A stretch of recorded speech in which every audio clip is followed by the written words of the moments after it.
Genghis Khan. हालांकि इनके बारे में सभी ने कुछ न कुछ पढ़ा ही है, मगर फिर भी कई लोग इस नाम से इन्हें मुस्लिम भी समझते हैं। मगर चंगेज खान मंगोल्स एम्पायर के सबसे बड़े सम्राट हुए, और हालांकि वो एक कबीले से बिलोंग करते हैं, मगर फिर कैसे एक आदिवासी कबीले में रहने वाला लड़का आधी दुनिया पर राज कर गया, एक ऐसा सम्राट बन गया जिसने पूरे एशिया पर लगभग राज कर लिया। ये कहानी तो बहुत इंटरेस्टिंग होने वाली है। तो बात हो रही है चंगेज खान की, क्योंकि अपने टाइटल तो पढ़ ही लिया है। तो आज की बुक समरी है Genghis Khan and the making of the modern world, जिसे लिखा है जैक वेदरफोर्ड ने। चंगेज खान के बारे में तो हम आज की समरी में जानेंगे ही जानेंगे, लेकिन उससे पहले जानते हैं आज के ऑथर के बारे में। जैक वेदरफोर्ड एक एंथ्रोपोलॉजिस्ट और मैकलिस्टर कॉलेज में प्रोफेसर हैं। शुरुआत में वो अपने रिसर्च का फोकस नेटिव अमेरिकन कल्चर पर रखते थे, लेकिन उन्हें मंगोल एम्पायर पर किए गए उनके काम के लिए सबसे ज्यादा जाना जाता है। फिलहाल वेदरफोर्ड मंगोलिया में रहते हुए अपनी रिसर्च को आगे बढ़ा रहे हैं। आज की समरी में आप जानेंगे कि कैसे 20वीं सेंचुरी में भी चंगेज खान के वंशजों के पास कई राज्यों का कंट्रोल था। किस एक बात ने एक आदिवासी शिकारी को दुनिया का सबसे महान सम्राट बनने के लिए इंस्पायर किया। कैसे चंगेज खान इतने पावरफुल बन गए थे। इस समरी में चंगेज खान की जिंदगी और मॉडर्न वर्ल्ड पर उनके प्रभाव के बारे में बताया गया है। आइए बिना देर किए शुरू करते हैं आज की बुक समरी चंगेज खान। महान शासकों की एक पहचान ये है कि वो किस्मत के खिलाफ संघर्ष करके महान बने हैं, और इसकी झलक चंगेज खान की कहानी में नजर आती है। उनका जन्म ऐसे दौर में हुआ था जब जाति के नाम पर या आदिवासियों के साथ अत्याचार किए जाते थे, और इसके खिलाफ आवाज उठाने के लिए चंगेज खान के पास ताकत नहीं थी। उस समय हर जगह मर्डर, किडनैपिंग और गुलामी का बोलबाला था। अनगिनत मुसीबतों के बावजूद चंगेज खान ने हिम्मत नहीं हारी। दुनियादारी से बेखबर और बिना किसी पहचान से आगे बढ़कर अपना खुद का एम्पायर बनाना मामूली बात नहीं है। सबसे जरूरी बात तो यह है कि चंगेज खान के लड़ने का तरीका बड़ा ही अनोखा, या ये कह लीजिए कि रिवॉल्यूशनरी था। उन्होंने कवच पहनकर तलवारों से लड़ने वाले योद्धाओं के दिनों को और शहरों को दीवारों से घेर कर रखने के दिनों को खत्म कर दिया था। इसी की बदौलत सिर्फ 25 साल में जितनी टेरिटरी पर रोमन्स ने 4 सेंचुरी में कब्जा किया था, उससे भी ज्यादा टेरिटरी पर मंगोल्स को अपने अधिकार में कर लिया था। ये समरी आपको चंगेज खान के बचपन और सत्ता तक पहुंचने के बारे में बताएगी। उनकी कहानी हमें हिम्मत, ईमानदारी और पेशेंस जैसे कीमती सबक सिखाती है। आप ये भी जानेंगे कि मंगोल राज्य एशिया में कैसे फैला। चंगेज खान ने अपने राज्य को चाइना से मिडिल ईस्ट तक बढ़ाने के लिए यूनिक तरीकों का इस्तेमाल किया था। इस समरी में बताया गया है कि कैसे मंगोल एम्पायर ने पूरी दुनिया को बदल कर रख दिया था। इसके असर को आज भी महसूस किया जा सकता है। चंगेज खान की कहानी सिर्फ हिस्ट्री का एक और चैप्टर भर नहीं है, बल्कि उससे बढ़कर है। ये एक इंसान की पूरी दुनिया के खिलाफ जंग के बारे में है। चंगेज खान की विरासत हमें उस ताकत के बारे में बताती है जो कहीं न कहीं हमारे अंदर बसी हुई है। तो आइए इस जर्नी की शुरुआत करते हैं इस पहले चैप्टर से, the reign of terror on the step. March 1220 यानी कि 1220 में चंगेज खान अपनी आर्मी के साथ बुखारा शहर के बीचों बीच पहुंचे। ये शहर ना तो उस देश का कैपिटल था और ना ही कॉमर्स का सेंटर, पर बावजूद इसके चंगेज खान को बुखारा पर कब्जा करने में फायदा नजर आ रहा था, जो आज उज्बेकिस्तान का हिस्सा है। ये मुसलमानों के लिए एक पवित्र जगह थी, जिसे इस्लाम के गहने और शान की तरह जाना जाता था। बुखारा पर चंगेज खान का हमला उनके मिलिट्री जीनियस होने को दिखाता है। उनकी आर्मी की एक टुकड़ी ने शहर की दीवारों पर सामने से हमला किया था, वहीं एक टुकड़ी ने दुश्मनों पर पीछे से हमला करने के लिए 2000 मीलों की दूरी तय की थी। बुखारा के रक्षकों ने कभी रेगिस्तान की तरफ से हमला होने की उम्मीद नहीं की थी। मंगोल आर्मी ऐसी चाल सिर्फ इसलिए चल पाती थी क्योंकि वो हल्के सामान लेकर सफर करते थे। औरों की सेनाएं चलते वक्त घेराबंदी वाले भारी हथियारों को साथ लेकर चलती थी, लेकिन चंगेज खान के पास अपनी आर्मी में इंजीनियरों का एक ऐसा डिवीजन था जो किसी शहर में पहुंचने के बाद गुलेल, गोलियां आदि जैसे हथियार बनाते थे। बुखारा आसानी से उनके कब्जे में आ गया था, लेकिन इस घेराबंदी से एक और मकसद पूरा हुआ था। चंगेज खान की ताकत देखने के बाद पास के समरकंद शहर ने भी उनके सामने अपने हथियार डाल दिए थे। सन 1220 में उस दिन के बाद से चंगेज खान के खानदान ने 700 सालों तक बुखारा पर राज किया। बुखारा को 1920 में सोवियत यूनियन ने अपने कब्जे में ले लिया था।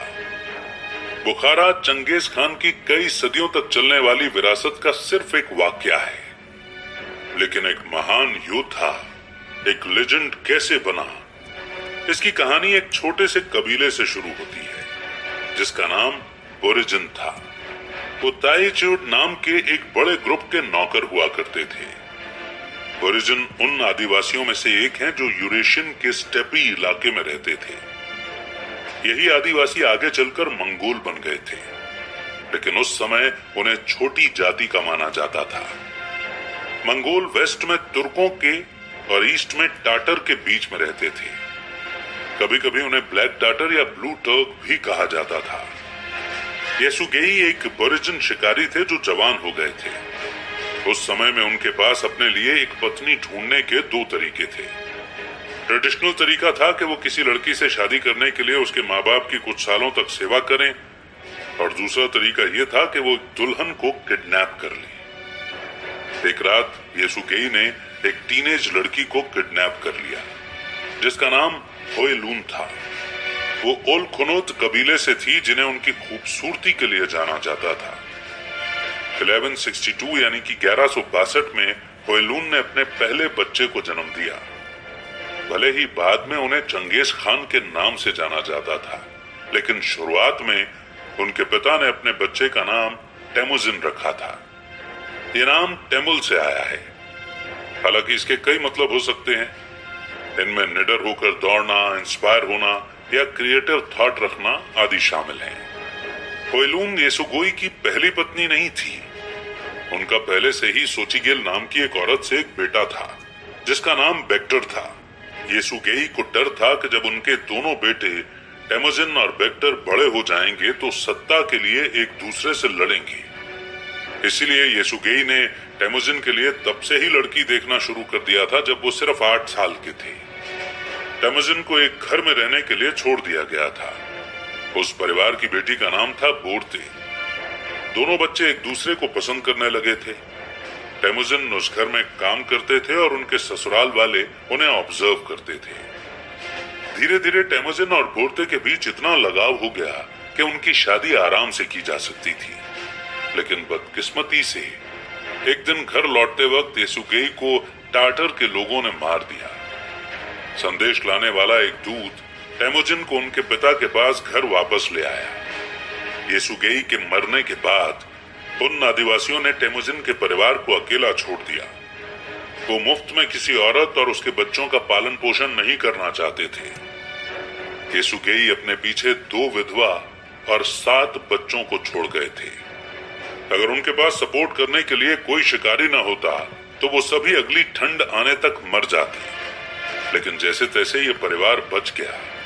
ये लोग फल और जड़ों को इकट्ठा करने के साथ चूहों का शिकार करने लगे थे। इन जिम्मेदारियों की वजह से टेमुजिन के पास मजे करने और गेम्स खेलने के लिए बिल्कुल भी समय नहीं होता था।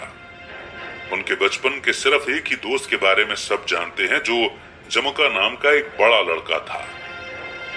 मंगोल्स के बीच एक परंपरा थी जिसमें वो भाईचारे जैसा रिश्ता बना लेते हैं और उसे अंडास कहा जाता है। अंडास के साथ आपका जो कनेक्शन होता है वो आपके भाई के साथ संबंध से भी ज्यादा मजबूत होता है। ऐसा इसलिए क्योंकि अंडास को आप खुद चुन सकते हैं लेकिन अपने भाई को नहीं चुन सकते। टेमुजिन और जमुका ने एक बार एक रस्म की थी जिसमें उन्होंने एक दूसरे का खून पिया था और उस पल के बाद से वो अंदाज बन गए थे। एक तरफ ये दोस्ती बढ़ रही थी तो दूसरी तरफ टेमुजिन का अपने सौतेले भाई बेक्टर के साथ रिश्ता और भी खराब होता जा रहा था। क्योंकि बेक्टर परिवार के लड़कों में सबसे बड़ा था, इसलिए उसने टेमुजिन पर हुक्म चलाना शुरू कर दिया था। धीरे धीरे टेमुजिन अपने छोटे भाई खासर के साथ मिल गया। उन्होंने एक शाम बेक्टर पर तीर चलाकर उसे मार दिया। बेक्टर का मर्डर करने के बाद टेमुजिन को बहुत बुरे नतीजों का सामना करना पड़ा। भले ही उन्हें कबीले से निकाल दिया गया था, लेकिन आदिवासियों के कानून अभी भी उन पर लागू होते थे। ताउचुड नाम के एक पावरफुल स्टेपी कबीले ने टेमुजिन को पकड़ लिया था और उन्हें पिंजरे में कैद कर दिया था। उन्हें एक लकड़ी के साथ तख्ते से बांध दिया गया था, जिस वजह से उनका हिलना डुलना भी मुश्किल था। कई सालों तक दर्द झेलने के बाद टेमुजिन जैसे तैसे ताउचुड की कैद से भाग निकले। अब 16 साल की उम्र में उन्होंने बोर्ते को ढूंढना शुरू किया, जिस दुल्हन को वो 7 साल पहले छोड़ आए थे। टेमुजिन को यह जानकर बहुत खुशी हुई थी कि बोर्ते अभी भी उनका इंतजार कर रही थी। इसके बाद उन्होंने शादी कर ली और वे टेमुजिन के परिवार के पास लौट गए। मंगोल परंपराओं के हिसाब से दुल्हन दूल्हे को एक कीमती कपड़ा देती है। बोर्ते ने टेमुजिन को एक कोट दिया था जो कीमती ब्लैक सेबल फर का बना हुआ था। उस समय उन्हें एहसास हुआ कि इस तोहफे को एक टूल की तरह इस्तेमाल किया जा सकता था। टेमुजिन ने वो कोट ओंग खान को दे दिया, जो खेरेड नाम के पावरफुल कबीले के लीडर थे। टेमुजिन को अभी भी ताउचुड से खतरा था, लेकिन ओंग खान उन्हें बचा सकता था। उस खेरेड लीडर ने टेमुजिन के तोहफे को कबूल कर अपने कबीले में शामिल कर लिया। लेकिन टेमुजिन बस कुछ समय के लिए ही सुरक्षित रह पाए थे। ओलखुनुट कबीला येसुगेई द्वारा हुएलुन को किडनैप करने का बदला लेने के लिए वापस आ गया था। टेमुजिन की मां को किडनैप करने के बजाय वो उनकी पत्नी बोर्ते को उठाकर ले गए। टेमुजिन को स्टेपी कबीलों के बीच लगातार होने वाली ये लड़ाई बिल्कुल भी पसंद नहीं थी, मगर अब उनके पास कोई चारा नहीं था। उन्हें अपनी पत्नी को वापस लाने के लिए लड़ना ही पड़ा। टेमुजिन ने ओंग खान से मदद मांगी। वो मान गया और टेमुजिन को अपने यंग जनरल्स में से एक से मिलवाया। ये और कोई नहीं बल्कि टेमुजिन के बचपन का खून का भाई जमुका था। उन तीनों आदमियों ने अलग अलग टुकड़ियों को लीड किया और तुरंत बोर्ते को बचाकर ले आए। ये उन अनेकों हमलों में से पहला हमला था जिसे टेमुजिन ने लीड किया था। उनकी जीत के बाद टेमुजिन ने जमुका के कबीले को ज्वाइन कर लिया, लेकिन बेक्टर की तरह टेमुजिन अपने ऊपर किसी बॉस को बर्दाश्त नहीं कर सकते थे।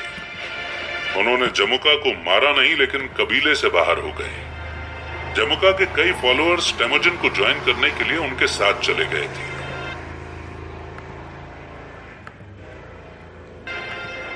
इस चैप्टर के बाद बढ़ते हैं अगले पड़ाव की ओर, अगले चैप्टर की ओर, जो कि है वॉर ऑफ द खान्स। कबीले के लीडर होने के नाते टेमुजिन स्टेपी में होने वाली लड़ाई का हल ढूंढना चाहते थे। उन्होंने सारे मंगोल कबीलों को एक साथ मिलाने की कोशिश की थी। टेमुजिन ने ओंग खान को एक खत भेजा जिसमें उन्होंने इस मिशन के लिए उनका आशीर्वाद मांगा था। ओंग खान ने इसके लिए मंजूरी दे दी थी। जब तक वो सभी उनके लिए ईमानदार थे, तब तक उन्हें कोई फर्क नहीं पड़ता था कि मंगोल्स एक साथ मिलजुल कर रहते हैं या नहीं। जमुका यानी कि टेमुजिन के भाई को ही टेमुजिन के इस नए टारगेट से खतरा महसूस होने लगा। उसने तय किया कि वो टेमुजिन को सबक सिखाएगा और उसे नीचा दिखाएगा। जमुका ने टेमुजिन के फॉलोअर्स में से कुछ लोगों पर हमला कर दिया। फिर वो उन्हें बुरी तरह टॉर्चर करता था। एक केस में उसने 17 यंग आदमियों को कैद कर उन्हें जिंदा उबाल दिया था। इन घटनाओं से टेमुजिन की ही मदद हो रही थी। लोगों को जमुका की बेवजह की क्रूरता से डर लगने लगा था। वो टेमुजिन को ज्यादा ईमानदार लीडर की तरह देखने लगे थे। टेमुजिन ने सन 1197 यानी कि 1197 में 35 की उम्र में मंगोल्स को एकजुट करने की मुहिम की शुरुआत की। कई सालों तक ओंग खान के लिए काम करके उन्होंने अपने योद्धा होने के स्किल्स को डेवलप कर लिया था। उनका पहला हमला जर्किन के खिलाफ था। ये वो कबीला था जिन्होंने कुछ समय पहले उनकी बेइज्जती की थी। जर्किन को उन्होंने आसानी से हरा दिया, लेकिन उसके बाद जो हुआ वो उस समय के लिए रिवॉल्यूशनरी साबित हुआ। आमतौर पर जब मंगोल्स किसी कबीले पर हमला करते थे तो वो उनके सामानों को लूट लेते थे और फिर वहां से चले जाते थे, लेकिन उस हमले में बचे हुए लोग या तो एकजुट होकर उनके खिलाफ खड़े हो जाते थे या उनके दुश्मन कबीलों में शामिल हो जाते थे और फिर वो उन पर हमला करने के लिए लौटते थे और इस तरह ये युद्ध का सिलसिला चलता रहता था। इस बात को समझकर टेमुजिन ने जनता के सामने एक मुकदमा चलाया और जर्किन लीडर्स को सबके सामने मार दिया। फिर उन्होंने जर्किन कबीले के सभी जमीनों को अपने कब्जे में ले लिया और जो लोग जिंदा बच गए थे उन्हें मंगोल लोगों के घरों में काम करने के लिए भेज दिया। 1201 में दाओजोड़ को जीतने के बाद भी टेमुजिन की जीत का सिलसिला कायम रहा। ये वही कबीला था जिसने कई साल पहले उन्हें कैद किया था। हालांकि टेमुजिन ने उनका अपने साम्राज्य में स्वागत किया था और 1202 यानी कि 1202 में उन्होंने टार्टर्स को हरा दिया था। ये वो ईस्टर्न कबीला था जो हमेशा से मंगोल से ज्यादा ताकतवर रहा था। टार्टर्स पर हमला करने के बाद टेमुजिन ने उनके लिए नए नियम बना दिए थे। वो लूटे हुए सामानों को इकट्ठा करते थे और फिर ईमानदारी से उसे लोगों के बीच बांट देते थे। युद्ध में मारे गए सैनिकों की विधवा और उनके बच्चों को उन सैनिकों के हिस्से की चीजें मिल जाती थी। इस वजह से गरीब क्लास के लोग टेमुजिन को और ज्यादा पसंद करने लगे थे। उनके योद्धा और भी ज्यादा वफादार हो गए थे क्योंकि उनके परिवार का ख्याल रखा जाता था। हालांकि टार्टर्स जैसे फॉरेन कबीलों को मंगोल एम्पायर में इतनी आसानी से नहीं मिलाया जा सकता था। टेमुजिन ने टार्टर कबीले के बच्चों को गोद लिया और टार्टर औरतों को अपनी दुल्हन बनाया। इसने दूसरे मंगोल्स के सामने एक उदाहरण पेश किया कि उन्हें भी टार्टर्स को अपने परिवार की तरह स्वीकार करना चाहिए। स्टेपी कबीले आमतौर पर बड़े टेंट में रहते थे जिन्हें गर कहा जाता था। टेमुजिन ने अपने फॉलोअर्स का नाम रखने के लिए इस कॉमन स्ट्रक्चर का इस्तेमाल किया। उन्होंने उनका नाम people of the felt walls रख दिया। इससे उन्हें कबीलों के बीच में अंतर को खत्म करने में मदद मिली। टेमुजिन की कामयाबी देखकर ओंग खान ने उनकी हत्या करने की कोशिश की, लेकिन इस कोशिश से टेमुजिन को खेरियट कबीले पर हमला करने का बहाना मिल गया। इसमें मिलिट्री की हार नहीं थी। ओंग खान के कई सैनिकों को पहले ही टेमुजिन की पॉलिसी के बारे में पता था और इसलिए वो उनकी तरफ आ गए। ओंग खान के पास अपना बचाव करने के लिए कुछ नहीं बचा था। आखिरी मंगोलियन कबीला जिसे हराया गया उसका नाम नाइमन था। टेमुजिन ने मिलिट्री की स्ट्रेटेजी को शानदार तरीके से दिखाते हुए उन्हें हराया था। पहला, उन्होंने अपने आदमियों को मूविंग बुश यानी कि चलती हुई झाड़ी का फॉर्मेशन करने के लिए कहा। इसमें 10-10 आदमियों के छोटे छोटे ग्रुप शाम होने से पहले तेजी से आगे जाते थे और फिर नाइमन पर हमला करते थे। फिर वो तुरंत पीछे हट जाते थे। इससे दुश्मनों को चोट लग जाती थी और वो थक जाते थे। जैसे ही सूरज उगता था तब टेमुजिन लेक यानी कि झील जैसे बड़े फॉर्मेशन का इस्तेमाल करते थे। उनके तीरंदाज एक लंबी लाइन बनाते थे और फिर दुश्मनों पर तीर छोड़ते थे। एक सेट तीर छोड़ने के बाद नया ग्रुप आगे आता था और फिर वो शूट करता था। तीरों की लहर नाइमन कबीले से ऐसे टकराती थी जैसे लेक के किनारों से लहरें टकराती हैं। नाइमन तीरों से होने वाले नुकसान को कम से कम करने के लिए दूर दूर खड़े हो जाते थे। जवाब में टेमुजिन अपनी आर्मी को चिसल यानी कि छेनी जैसा फॉर्मेशन बनाने का ऑर्डर देते थे। वो एक गहरा पतला कॉलम बना लेते थे और फिर नाइमन के पतली लाइन पर हमला करते थे। इस स्ट्रेटजी के साथ टेमुजिन ने बहुत जल्दी नाइमन को हरा दिया था। उन्होंने उन सभी मंगोल कबीलों को मिटा दिया था जो उनके खिलाफ थे। जमुका कुछ आदमियों के साथ नॉर्दर्न जंगलों में भाग गया था, लेकिन अब उसके पास टेमुजिन को चैलेंज करने के लिए मिलिट्री की ताकत नहीं थी। सन 1205 में जमुका के फॉलोअर्स के एक ग्रुप ने उसे पकड़ा और टेमुजिन के पास ले आए। उन्हें मंगोल साम्राज्य को ज्वाइन करने की उम्मीद थी, लेकिन टेमुजिन को गद्दारों से नफरत थी और उन्होंने तुरंत ही उन आदमियों को मार दिया। टेमुजिन के सत्ता में आने के पीछे अपने से ऊपर के सभी लोगों की हत्या करना भी शामिल था। पहले उन्होंने अपने भाई वेक्टर को मारा, फिर जिस कबीले ने उनकी पत्नी को किडनैप किया था और उनके पिता को मारा था, उन्होंने उसे बर्बाद किया। फिर टेमुजिन ने ताउचेड और जर्किन जैसे ऊंचे रैंक वाले सारे मंगोल कबीलों को खत्म कर दिया और आखिर में उन्होंने जमुका को मार दिया, जो उनका पहला दुश्मन और सगा भाई था। मंगोल में सारे दुश्मनों के खत्म होने के बाद टेमुजिन अब लगभग 1 मिलियन से ज्यादा लोगों के ऊपर राज कर रहे थे। उन्होंने अपने साम्राज्य का नाम ये के मंगोल युलुस या महान मंगोल देश रख दिया। उन्होंने पूरे सारे रॉयल टाइटल्स को खत्म कर दिया था, इसलिए टेमुजिन ने अपने लिए एक नया टाइटल बनाया। उन्होंने अपना नाम चंगेज खान रख लिया। ये टाइटल बाद में इवॉल्व होकर पूरी दुनिया में चंगेज खान की तरह जाना जाने लगा। इतने बड़े साम्राज्य में शांति बनाए रखना बहुत बड़ा चैलेंज था, इसलिए चंगेज खान का पहला कदम था सभी मंगोल्स के लिए एक कॉमन लॉ बनाना। इन्हें ग्रेट लॉ के नाम से जाना जाता था, लेकिन ये रूल्स भगवान के बनाए हुए रूल्स के हिसाब से नहीं थे। उन्होंने पहले के ट्रेडिशन से कुछ कॉन्सेप्ट लिए थे। जिन चीजों से शांति और एकता को खतरा होता था, उनके इस्तेमाल पर रोक लगा दी गई थी। एग्जाम्पल के लिए, जब आदमी औरत को किडनैप करते थे तो कबीले एक दूसरे से लड़ते थे, तो चंगेज खान के पहले लॉ ने इस चीज को खत्म कर दिया। साथ ही उन्होंने ऐलान कर दिया कि कोई भी मंगोल्स को गुलाम नहीं बना सकता है। जानवरों को चुराना लोगों की एक आम आदत थी और अक्सर इस वजह से कबीलों के बीच युद्ध हो जाता था। इसलिए चंगेज खान ने जानवरों को चुराने पर मौत की सजा देने का ऐलान कर दिया।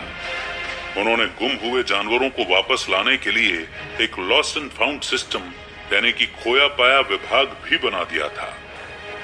घर में पाले जाने वाले जानवरों के अलावा कबीलों के बीच जंगली जानवरों का शिकार करने के अधिकार को लेकर भी लड़ाई होती थी। द ग्रेट लॉ में शिकार करने के लिए एक नए मौसम के बारे में बताया गया था। मार्च से अक्टूबर के बीच के ब्रीडिंग महीनों के दौरान कबीलों को शिकार करने की इजाजत नहीं थी। इसका नतीजा ये हुआ कि ठंड के महीनों के दौरान उनके पास कई जानवर मौजूद रहते थे। ग्रेट लॉ के सबसे एडवांस फीचर्स में से एक ये था कि वो किस किस पर लागू होता था। चंगेज खान ने ऐलान कर दिया था कि कोई भी उससे आजाद नहीं है। यहाँ तक कि अगर खान खुद भी किसी कानून को तोड़ते तो उसके लिए उन्हें भी सजा दी जा सकती थी। ये बाकी के सभी साम्राज्यों से अलग था। दूसरे शासकों का कहना था कि उन्हें भगवान से अधिक अधिकार मिला है। इसका सीधा मतलब यह था कि वो खुद को लॉ से भी ऊपर मानते थे और जो चाहे वो कर सकते थे। जर्नी का अगला पड़ाव यानी कि अगला चैप्टर है द मंगोल वर्ल्ड वॉर। जर्स्ट एक कबीला था जो कि चाइना के झोंगडू इलाके में रहता था। पहले उन्होंने खेरियट पर राज किया था। सन 1210 यानी कि 1210 में जर्स्ट के गोल्डन खान की मौत हो गई और उनके युवा बेटे गद्दी पर बैठ गए। नए गोल्डन खान ने मंगोल्स के पास एक दूत भेजा। उन्होंने उनके साइन की मांग की थी कि वो अभी भी जर्स्ट की सेवा करते हैं। हालांकि चंगेज खान को इस ऑर्डर से बेइज्जती महसूस हुई। वो मंगोल्स को जर्स्ट का गुलाम नहीं बनने देना चाहते थे। जर्स्ट चाइना और वेस्ट के बीच होने वाले ट्रेड को कंट्रोल करते थे। चंगेज खान उनके ट्रेड के डोमिनेंस को छीनना चाहते थे। गुलाम बनने के इस ऑर्डर से उन्हें उन पर हमला करने का बहाना मिल गया। मंगोल्स और जर्स्ट के बीच 3 राज्यों की दूरी थी जो थे उइघुर, तांगुत और ब्लैक खितान। उइघुर ने कई साल पहले चंगेज खान के प्रति अपनी वफादारी का वादा किया था। वहीं चंगेज खान ने 1209 में हाल ही में तांगुत को जीता था। तांगुत पर किया हुआ हमला चंगेज खान के सैनिकों के लिए एक कीमती सबक साबित हुआ था। उन्होंने पहली बार किसी ऐसे शहर के खिलाफ लड़ाई की थी जिसके चारों तरफ दीवार और बचाव करने के दूसरे तरीके थे। चंगेज खान के पास घेराबंदी युद्ध का कोई एक्सपीरियंस नहीं था।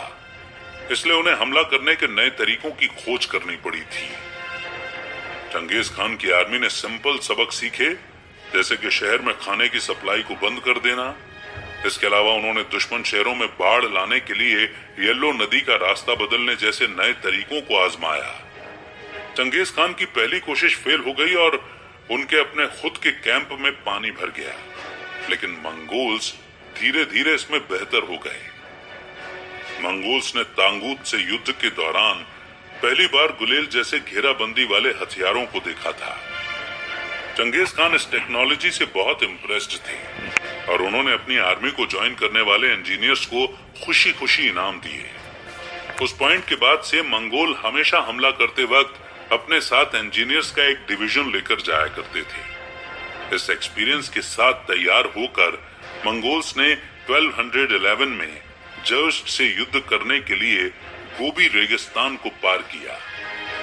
चंगेज खान उस समय इसे छोटा सा युद्ध समझ रहे थे, लेकिन ये मंगोल आर्मी के आधी दुनिया पर कब्जा करने की शुरुआत थी। उस समय के चाइनीज हिस्टोरियंस मंगोल मिलिट्री को देखकर हैरान थे। उनके सैनिक बहुत ज्यादा सप्लाई लेकर नहीं चलते थे, इसके बजाय वो अपने साथ एक्स्ट्रा जानवर लेकर आते थे, जैसे कि घोड़े। मंगोल्स ट्रेवल करते वक्त खाने के लिए इन जानवरों से दूध निकालते थे या उन्हें मार देते थे। शहरों में शिकार करके और उन्हें लूट कर वो खाना इकट्ठा करते थे। उस समय की स्टैंडर्ड आर्मी लंबे कॉलम का फॉर्मेशन करके चलती थी, लेकिन मंगोल्स दूर दूर रहकर और फैल कर चलते थे ताकि उनके जानवरों के पास घास चरने के लिए जगह रहे। इसके अलावा वो लगातार चलते रहते थे और कभी कभार ही ज्यादा दिनों के लिए कैंप लगाते थे। मंगोल्स जर्स्ट के मुकाबले ज्यादा ताकतवर और मजबूत थे। ऐसा इसलिए था क्योंकि मंगोल योद्धाओं की डाइट मीट और दूध होती थी। ये ज्यादा प्रोटीन वाला डाइट मंगोल्स को मजबूत बनाता था और उनमें बीमारियों के खिलाफ इम्यूनिटी को बढ़ाता था। वहीं जर्स्ट अनाजों से बना डाइट लेते थे। इसका नतीजा ये हुआ कि वो मंगोल्स के मुकाबले बहुत कमजोर थे। चंगेज खान को एहसास हुआ कि जर्स्ट के शहरों को बर्बाद करना मुश्किल होगा, इसलिए उन्होंने अपने दुश्मनों पर साइकोलॉजिकल युद्ध का इस्तेमाल करना शुरू किया। वो आसपास के गांवों पर हमला करते और वहां उथल पुथल मचा देते थे। ऐसा इसलिए किया जाता था ताकि शहर के जनरल अपने हथियार डालने के लिए तैयार हो जाएं। मंगोल्स युद्ध के मैदान में सम्मान को अहमियत नहीं देते थे। उनके लिए जीत का मतलब था अच्छा और हार का मतलब था बुरा। आर्मी जनता को रुकावट की तरह समझती थी। वो जिस गांव में जीत जाते थे वहां के नागरिकों का रेप करते थे और उन्हें मार देते थे। हालांकि मंगोल्स इन किसानों को एक रिसोर्स की तरह देखते थे। चंगेज खान की आर्मी गांव में आग लगा देती थी, जिस वजह से दहशत फैल जाती थी। लोग दौड़कर सड़कों पर आने लगते थे और जिस वजह से रोड और सप्लाई का रास्ता बंद हो जाता था। किसान रहने की जगह तलाशने के लिए शहरों में जाते थे। फिर शहर में खाने की कमी होने लगती थी और वहां का सिस्टम भी खराब हो जाता था। अक्सर मंगोल आर्मी अपने फॉर्मेशन के सामने किसानों को खड़ा कर देती थी। आम जनता को इंसानी कवच की तरह इस्तेमाल किया जाता था।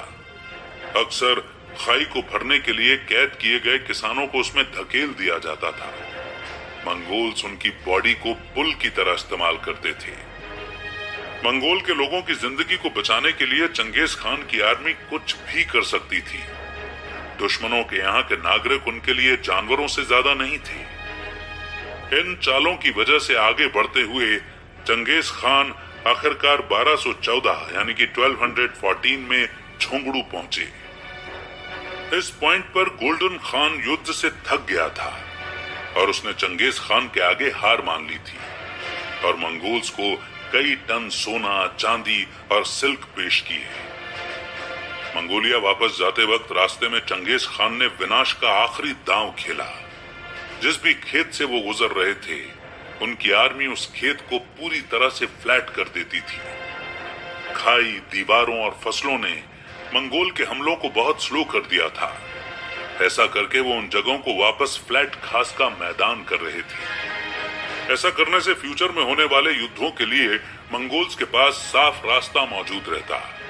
इसके अलावा घास वाली जगहें गाय, भैंस, बकरियों, हिरण और दूसरे जानवरों को अपनी ओर आकर्षित करती हैं। मंगोल्स हमले के दौरान खाने के लिए इन जानवरों का शिकार कर सकते थे। चंगेज खान इतने पैसे लेकर वापस आए थे जिसकी किसी ने उम्मीद भी नहीं की थी। मंगोल्स ने कभी इतना कामयाब हमला नहीं देखा था। सभी घरों में थोड़े थोड़े सिल्क, गहने और परफ्यूम बांटे गए थे। अब योद्धाओं के पास ब्रॉन्ज और लोहे के हथियार थे। जर्स्ट को हराने के बाद चंगेज खान ने पूरी तरह सिल्क रूट पर कब्जा कर लिया था। चाइना और मिडिल ईस्ट के बीच से सफर करने वाले हर सामान को मंगोल की जमीन से होकर गुजरना पड़ता था। उनका अगला कदम था कि वो दुनिया के ग्लोबल ट्रेड को डोमिनेट करने वाले मुस्लिम साम्राज्यों के साथ ट्रीटी यानी संधि के बारे में बात करें। तो इसी के साथ बढ़ते हैं अगले चैप्टर पर, जो कि है सुल्तान वर्सेस खान।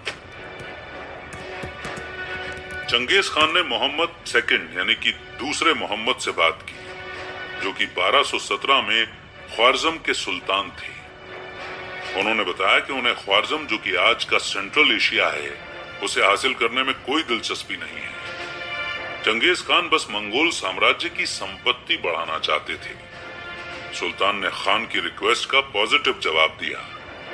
चंगेज खान ने इस एहसान का बदला चुकाने के लिए 450 व्यापारियों के ग्रुप को ख्वारज़म भेज दिया, लेकिन क्योंकि मंगोल्स ट्रेडर्स नहीं थे, इसलिए उन्होंने उइघुर कबीले के मुस्लिम और हिंदू लोगों को भेज दिया। ख्वारज़म के एक शहर ओटार के गवर्नर ने इन आदमियों को बंदी बना लिया। उन्होंने उनके सामानों को चुरा लिया और उन सभी व्यापारियों को मार दिया। चंगेज खान ने सुल्तान से मांग की कि उस गवर्नर को सजा दी जाए, लेकिन सुल्तान ने इनकार कर दिया, जिससे खान को बहुत गुस्सा आया। इस बेइज्जती की वजह से उन्होंने ख्वारज़म देश के खिलाफ युद्ध का ऐलान कर दिया। 1219 में चंगेज खान की आर्मी मिडिल ईस्ट की तरफ बढ़ने लगी। उनकी एक्सपीरियंस मिलिट्री तुरंत शहरों पर कब्जा कर रही थी। मंगोल द्वारा ख्वारज़म पर किए गए हमले में किसी भी दूसरे हमले के मुकाबले ज्यादा तबाही हुई थी। अरब के नागरिक पढ़े लिखे थे और उनका आर्किटेक्चर और टेक्नोलॉजी एडवांस था, लेकिन मंगोल्स ने इन सभी चीजों को मिट्टी में मिला दिया था। चंगेज खान का ख्वारज़म के लोगों के साथ बर्ताव उनके क्लास पर डिपेंड करता था। अमीर और पावरफुल लोगों की उनके पूरे परिवार के साथ हत्या कर दी गई थी। ऐसा इसलिए किया गया था ताकि आगे वो कभी विरोध न कर सके। लेकिन बदला लेने के आखिरी दांव में चंगेज खान ने सुल्तान की मां को बंदी बना लिया। उन्हें मंगोलिया में गुलाम बनकर रहने के लिए भेज दिया गया। इसके साथ ही आम जनता को भी गुलाम बना दिया गया था या युद्ध के टूल की तरह इस्तेमाल किया जा रहा था। उन्हें गड्ढे खोदने पड़ते थे और इंसानी कवच के जैसे बनकर रहना पड़ता था। जो लोग इन कामों के लिए फिट नहीं होते थे उन्हें मार दिया जाता था। हालांकि मंगोल्स प्रोफेशनल्स की बहुत कद्र करते थे। डॉक्टर, एस्ट्रोनॉमर, इंजीनियर और व्यापारियों की बहुत कद्र की जाती थी। मंगोल्स शिकारी थे, तो उन्हें यह पता नहीं था कि किसी भी चीज को प्रोड्यूस कैसे करते हैं। इसका नतीजा ये हुआ कि उन्होंने हर तरह के कारीगरों को अपना लिया था। इसमें कारपेंटर, ज्वेलर, म्यूजिशियन और बावर्ची शामिल थे। ख्वारज़म पर हमला करने के दौरान मंगोल्स ने इंफॉर्मेशन को एक हथियार की तरह इस्तेमाल करने के आर्ट को मास्टर कर लिया था। वो चंगेज खान की शक्ति के किस्से सुनाने के लिए दूर दूर तक दूतों को भेजा करते थे। उस समय के हिस्टोरियंस का मानना था कि चंगेज खान से जीता नहीं जा सकता था। वो मंगोल्स को दुनिया का सबसे बड़ा आतंक बताते थे। हालांकि मंगोल्स अपने दुश्मन शहरों के साथ बर्ताव करने के तरीके में बहुत रिलैक्स रहते थे। कई दुश्मन साम्राज्य अपने दुश्मनों में डर पैदा करने के लिए टॉर्चर को एक टूल की तरह इस्तेमाल करते थे। सुल्तान के बेटे जलाल अल दीन के साथ हुए 1228 यानी कि 1228 के युद्ध के एग्जाम्पल को ही ले लीजिए। उसने 400 मंगोल कैदियों को घोड़ों में बांध दिया और उन्हें पूरे शहर में घसीट कर ले गए थे। जो उसमें बच गए थे उन सभी को मनोरंजन के लिए कुत्तों को खिला दिया गया था। मंगोल्स द्वारा पब्लिक में दी जाने वाली सजा सिर्फ यही थी कि वो बड़े ऑफिशियल्स को पब्लिक में फांसी देते थे। असल में जिन शहरों पर कब्जा किया जाता था, वहां के लोग उनके साथ होने वाले बर्ताव से अक्सर कंफ्यूज हो जाया करते थे। जो डरावने किस्से उन्होंने मंगोल्स के बारे में सुने थे, वो उन किस्सों से बिल्कुल अलग होते थे। कुछ शहर के लोग इसे कमजोरी की निशानी समझ लेते थे और चंगेज खान के खिलाफ विद्रोह कर देते थे, लेकिन इन क्रांतियों से अक्सर शहर बर्बाद हो जाते थे, जैसा कि निशापुर के साथ हुआ था। एक विद्रोह में चंगेज खान के दामाद को तीर लग गया था। अप्रैल 1221 में मंगोल्स ने उस शहर से अपना बदला लिया था। लेजेंड्स का कहना है कि निशापुर के सभी लोगों और जानवरों को मार दिया गया था। मंगोल्स ने 1222 में सेंट्रल एशिया पर हमला करना बंद कर दिया था। उन्होंने मुल्तान पर कब्जा कर लिया था, जो मॉडर्न पाकिस्तान का दिल माना जाता है। चंगेज खान और भी आगे जाना चाहते थे और भारत पर जीत हासिल करना चाहते थे, लेकिन मंगोल्स के लिए मौसम एक बड़ी समस्या बन गया था। इंडियन सब कॉन्टिनेंट एक गर्म और ह्यूमिड इलाका है। ये मंगोल के ड्राई होमलैंड से बहुत अलग है। चंगेज खान के कई योद्धा बीमार हो गए थे। नमी से भरी हवा मंगोल तीरंदाजों की ताकत पर असर करने लगी थी, इसलिए मंगोल्स ने अफगानिस्तान लौटने का फैसला किया। वहां से चंगेज खान अपने घर वापस मांगलिया चले गए। उन्हें मंगोल की गद्दी के लिए उत्तराधिकारी चुनने में दिक्कत हो रही थी। उनके दोनों बड़े बेटे जोची और चगताई के बीच बहुत दुश्मनी थी। इन दिक्कतों को संभालते हुए चंगेज खान को 1226 में मजबूरी में युद्ध के लिए जाना पड़ा। उनकी सेना चाइना के तांगुत कबीले के खिलाफ लड़ रही थी। चंगेज खान को युद्ध में ज्यादा चोट नहीं लगी थी। तांगुत युद्ध के दौरान जंगली घोड़ों का शिकार करते वक्त वो अपने घोड़े से गिर गए थे। अब 60 साल के हो चुके चंगेज खान कभी इस चोट से उबर नहीं पाए।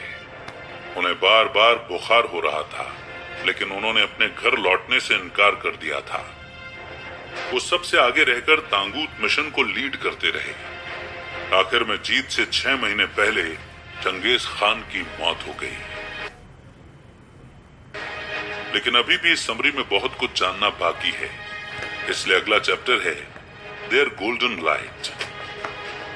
चंगेज खान की मौत के बाद मंगोल पहले से ज्यादा शांत प्रिय देश बन गया था।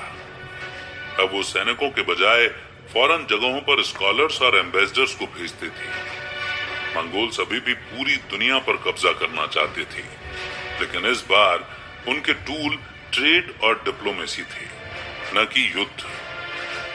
कुबलई खान के शासन के दौरान ये बदलाव हुआ था। वो चंगेज खान के पोते थे।